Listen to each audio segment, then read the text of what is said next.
L'administration, la bureaucratie auront notre peau. Vous savez, je vous dis souvent sur cette chaîne que la bureaucratie est le mal endémique de la France, ce qui va nous tuer. Eh bien, là, j'ai un témoignage de David Lisnard qui est filmé sur Twitter. Et vous allez voir que ça vous montre tout le monde kafkaïen dans lequel on est, dans lequel un maire élu avec un projet impopulaire, mais élu sur ce projet, est incapable de le mener à bien uniquement à cause de la bureaucratie. Bonjour et bienvenue dans cette nouvelle vidéo de DME en direct. Comme toujours, si vous n'êtes pas abonné, je vous suggère de le faire et de cliquer sur la cloche pour être prévenu lorsque je sors une nouvelle vidéo. Mais avant de commencer cette vidéo, je vous rappelle que sur la boutique DME, vous savez, sur la boutique DME, vous pouvez trouver des mugs, des polos, des sweats comme celui-ci, des polos, des t-shirts, des casquettes, des magnets, des autocollants, bref, plein de produits dont je suis toujours super fier de mes produits. Qu'est-ce que vous voulez? Ils se vendent bien. Et en plus, les gens en sont absolument ravis. Donc, vous pouvez trouver plein de produits sur la boutique DME. Et actuellement, il y a une promotion puisque je vous offre 15% de réduction sur l'ensemble des produits de la boutique. Alors, dépêchez-vous, ça ne va pas durer. Ça dure jusqu'à lundi. Mais pour le moment, donc, c'est 15% de réduction sur l'ensemble des produits de la boutique DME. Pour aller sur la boutique, en dessous de cette vidéo, vous allez voir le suite apparaître si vous êtes sur smartphone. Vous cliquez dessus. Sinon, vous allez sur YouTube, la chaîne DME ou Droma Economy sur YouTube, ou vous allez sur dromaeconomy.com. Dans tous les cas, vous cliquez sur l'onglet boutique et vous aurez accès à la boutique. Et donc, jusqu'à lundi, je vous offre 15% de réduction sur l'ensemble des produits de la boutique. Allez-y vite, profitez-en. Bref, on va maintenant se lancer dans la vidéo. Alors, c'est une très courte vidéo, rassurez-vous, mais je pense qu'elle sera très courte. Mais pour moi, ça a été un déclic. C'est-à-dire que j'ai vu sur Twitter cette vidéo qui est pas jeune. Le tweet date de 2022, mais on me l'a. Je ne sais pas pourquoi je l'ai reçu là très récemment de Twitter. D'ailleurs, j'en ai reçu 2 sur cette vidéo de Twitter. Donc, je pense que ça revient vraiment à la mode. Et pour moi, c'est pas du tout passé, même si c'est 2022, parce que ça montre toute la folie de la bureaucratie. En fait, ça montre à quel point la bureaucratie est venue petit à petit bouffer la France. Vous allez voir le maire de Cannes, donc David Lisnard, qui est, je pense, un très bon maire, mais c'est pas ça le problème, qui s'est fait élire sur un projet, en principe, extrêmement impopulaire. Vraiment un projet impopulaire, construire un incinérateur. Alors déjà, vous allez voir le nom utilisé pour l'incinérateur. Mais il est élu sur un projet très impopulaire, construire un incinérateur. Et il aimerait le faire, mais vous allez voir un peu la folie bureaucratique, pour qu'un maire puisse juste faire ce qu'il a mis dans sa campagne et ce pourquoi ses électeurs ont voté. C'est du délire. C'est du pur délire. Ça va assez vite, vous allez voir, mais je trouve ça passionnant. On y va. Donnez-moi une petite seconde. Vous savez que... Hop, allons-y. Arriver à faire... J'avais évoqué cet exemple, je l'ai connu, mais on en a plein d'autres, et Jean-François Copé en a plein d'autres aussi dans sa commune, pour faire une unité de traitement des déchets où je ne demande pas d'argent.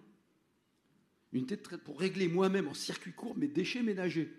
Et on travaille très bien avec le VAR d'ailleurs en interaction positive. Où je prends le risque politique, je le fais délibérer. Je suis réélu avec un projet de création d'une unité de valorisation énergétique, terme politiquement correct pour dire un incinérateur. Déjà, je trouve ça merveilleux. Vous voyez, alors, il veut faire une unité de traitement des déchets. Et vous voyez, rien que le terme utilisé par l'administration pour appeler ça. C'est-à-dire que vous appelez ça un incinérateur, vous êtes comme moi, vous êtes comme tout le monde, vous appelez ça un incinérateur. Eh ben non, dans l'administration, dans la politique, on ne va pas appeler ça un incinérateur, on va appeler ça une unité de valorisation des déchets. On va se repasser le son. Mais rien que ça, vous voyez, ça montre à quel point, en fait, on a des gens qui sont totalement dans un... Valorisation énergétique, terme politiquement correct pour dire un incinérateur. Je suis réélu avec un projet de création d'une unité de valorisation énergétique. C'est donc unité de valorisation énergétique. C'est comme ça qu'on appelle un incinérateur dans l'administration. Voilà, bon, on va continuer, mais rien que ça, pour moi, c'est un poème et ça montre à quel point, en fait, le réel n'a plus cours. Et vous voyez, j'en veux pas aux fonctionnaires. Il y a d'ailleurs des fonctionnaires très gentiment qui m'ont acheté des mugs et qui m'envoient des photos de leurs mugs près de leur ordinateur. J'en veux pas du tout aux fonctionnaires. C'est pas du tout le. Ils me disent de me calmer sur les fonctionnaires, mais j'en veux pas du tout aux fonctionnaires. C'est pas le problème. Je pense qu'en fait, si vous voulez, la machine finit par tout broyer, y compris ceux qui bossent pour elle. Ça, je pense que l'administration finit par broyer, y compris les fonctionnaires. Et ces gens-là sont dans un mal-être, dans des problèmes XXL, mais eux-mêmes ne peuvent pas les résoudre parce que la machine décide de tout. Et la machine devient folle. Et donc, bon, voilà. Alors, le terme unité de valorisation des déchets, je crois, ou je ne me rappelle plus qu'on appelle ça, au lieu d'incinérateur, voilà, pour moi, c'est tout un symbole. Je ne sais pas ce que vous en pensez, mais pour moi, c'est tout un symbole. On va continuer à écouter parce que, vous allez voir, ça, c'est le début de Kafka, en fait. C'est ce qu'écrit d'ailleurs le tweet de Benjamin Cerulli. On pourrait croire que c'est ah là là, j'ai du mal à dire. On pourrait croire que David Lisnard cite Kafka, mais il écrit simplement notre enfer bureaucratique. Donc, on va continuer à l'écouter.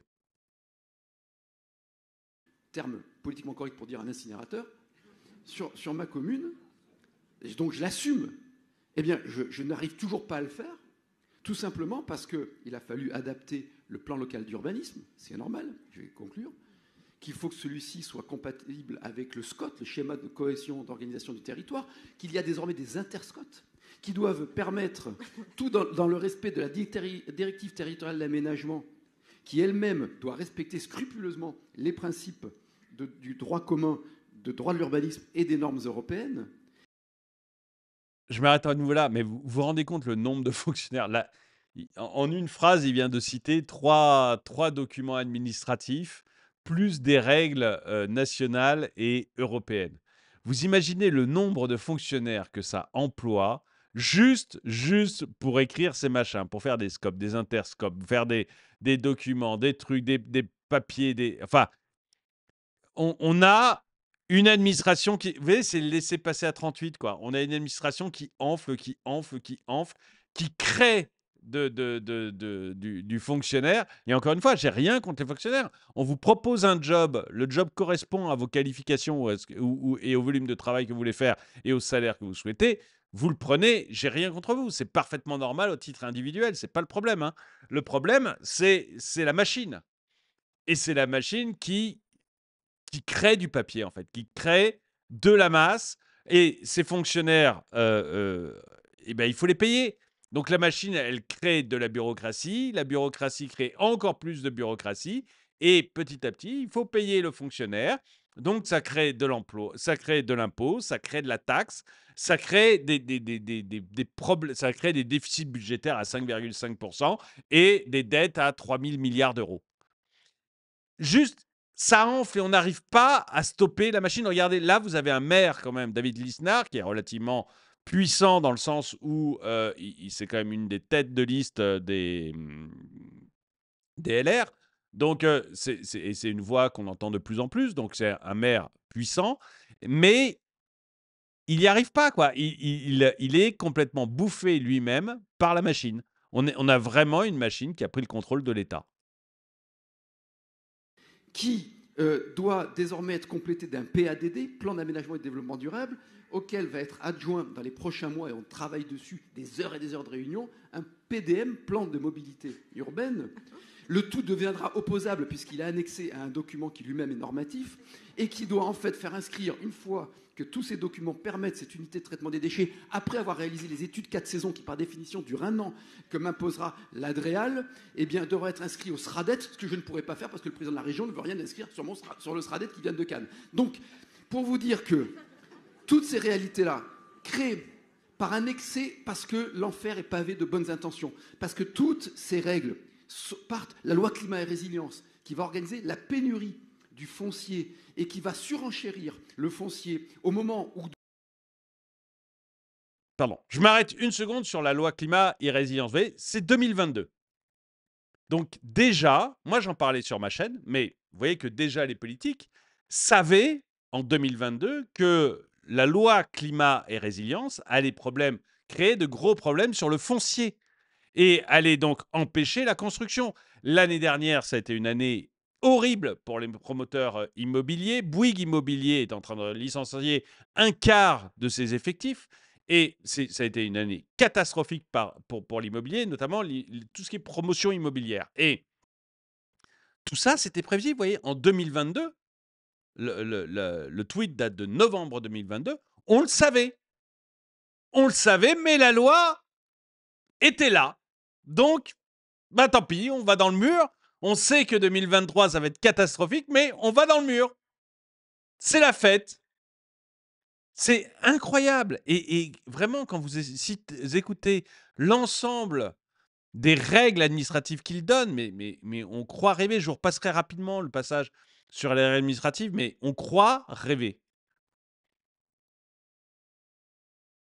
De façon contradictoire, par injonction contradictoire, on dit de faire plus de logements sociaux, des écoles et de réindustrialiser. Toutes ces bombes à retardement.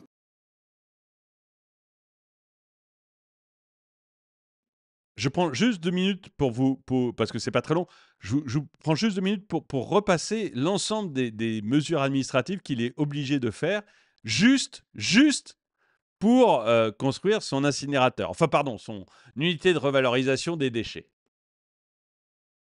Pour dire un incinérateur, sur ma commune, et donc je l'assume, eh bien, je n'arrive toujours pas à le faire, tout simplement parce qu'il a fallu adapter le plan local d'urbanisme, c'est normal, je vais conclure, qu'il faut que celui-ci soit compatible avec le SCOT, le schéma de cohésion d'organisation du territoire, qu'il y a désormais des interscots qui doivent permettre, tout dans le respect de la directive territoriale d'aménagement, qui elle-même doit respecter scrupuleusement les principes du droit commun, de droit de l'urbanisme et des normes européennes, qui doit désormais être complété d'un PADD, plan d'aménagement et de développement durable, auquel va être adjoint dans les prochains mois, et on travaille dessus des heures et des heures de réunion, un PDM, plan de mobilité urbaine. Le tout deviendra opposable puisqu'il est annexé à un document qui lui-même est normatif et qui doit en fait faire inscrire, une fois que tous ces documents permettent cette unité de traitement des déchets, après avoir réalisé les études 4 saisons qui par définition durent 1 an, que m'imposera l'ADREAL, eh bien devra être inscrit au SRADET, ce que je ne pourrais pas faire parce que le président de la région ne veut rien inscrire sur le SRADET qui vient de Cannes. Donc, pour vous dire que toutes ces réalités-là, créées par un excès parce que l'enfer est pavé de bonnes intentions, parce que toutes ces règles partent, la loi climat et résilience, qui va organiser la pénurie du foncier et qui va surenchérir le foncier au moment où, de façon contradictoire, par injonction contradictoire, on dit de faire plus de logements sociaux, des écoles et de réindustrialiser. Toutes ces bombes à retardement. Vous voyez, on est vraiment, en fait, dans le monde des dingos, des fous furieux. Et en fait, cette administration est en train, petit à petit, de nous tuer. Vous voyez que des choses que l'on savait sur le logement social, des choses que l'on savait sur le logement tout court, sur l'industrialisation, des choses qu'on savait en 2022, on n'arrive même pas à les défaire. Et aujourd'hui, on en paye le prix. Tout ça parce que la machine, la matrice a pris le contrôle de nos vies. On est dans un monde de fous furieux, on est dans un monde de Kafka, un monde dont on n'arrive pas à se sortir. On va regarder 2-3 commentaires rapidement, parce que je veux pas que la vidéo dure trop longtemps, mais vous voyez qu'on est vraiment arrivé dans un monde de fous furieux, en fait. Le chemin vers l'enfer est pavé de bonnes intentions. Nous voilà arrivés. Il n'est plus possible de faire quoi que ce soit en France dans un délai raisonnable. Raison pour lesquelles nos élus sont découragés et nos entrepreneurs partent créer des emplois ailleurs qu'en France. J'ai parlé notamment j'ai fait des vidéos bon, sur des industriels, Pasquier, mais également actuellement le premier fabricant de médicaments génériques français qui est en train de se vendre aux Indiens pour des raisons comme ça, parce que les normes, parce que les taxes, parce que l'administration, parce que ce n'est plus tenable. Donc on nous parle de réindustrialisation, mais mon œil, quoi, mon œil. La route de la servitude est pavée de bonnes intentions techno. Hallucinant, excellent. Le laisser-passer à 38. Vous voyez, il y en a d'autres qui pensent comme moi que l'administration, c'est devenu la maison qui rend fou. Et voilà. Et je pense que ça rend fou même les fonctionnaires qui sont dans l'administration. Je crois que si vous êtes fonctionnaire dans l'administration, n'hésitez pas à me le dire dans les commentaires. J'ai reçu 2-3 mails de fonctionnaires. Bon, voilà, ils trouvent que je leur tape un peu trop dessus, mais que eux-mêmes, ils sont complètement bouffés par cette administration. Un exemple concret des entraves aux bonnes volontés de nos élus locaux. David Lisnard sait de quoi il parle et cela fait du bien. Vivement Nouvelle Énergie. Oui, ça, on verra bien. Nouvelle Énergie, c'est un parti politique. Je ne vais pas trop en parler ici, mais on verra bien parce qu'honnêtement, voilà. Exprimer la verticalitude de l'État dans la transcendance assumée du CERFA. Résistance, renaissance du socialisme. Oui, est-ce qu'il y a des solutions? J'ai l'impression qu'il y a tellement de procédures imbriquées que si on tire un fil, ça fiche tout en l'air. Rien que l'analyse des process, le diagnostic, ça va prendre des années, non? Et des gens vont se retrouver sur le carreau. Mais alors, Sébastien, à mon avis, la seule solution, c'est d'y aller à la tronçonneuse. C'est la méthode Milley, c'est la méthode qu'avait utilisée Trump en arrivant au pouvoir. Vous savez que Trump, en arrivant au pouvoir, il n'est pas allé voir règle par règle, il a supprimé 4000 règles du jour au lendemain aux États-Unis.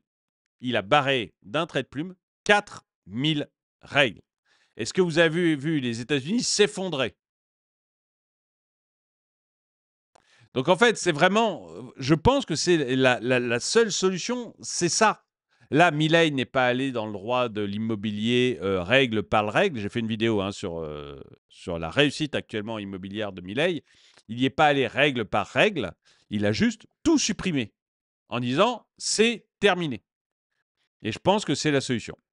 Bon, en tout cas, écoutez, je vais m'arrêter là, mais dites-moi ce que vous en pensez, si vous êtes d'accord avec moi qu'on est maintenant vraiment dans la maison qui rend fou, ou est-ce que vous pensez que non, c'est normal, qu'il faut ces règles, parce que ça permet de vivre ensemble et ça permet de faire fonctionner je sais pas, en l'occurrence, la façon dont les mairies fonctionnent avec les intercommunalités, avec les départements, avec les régions, etc.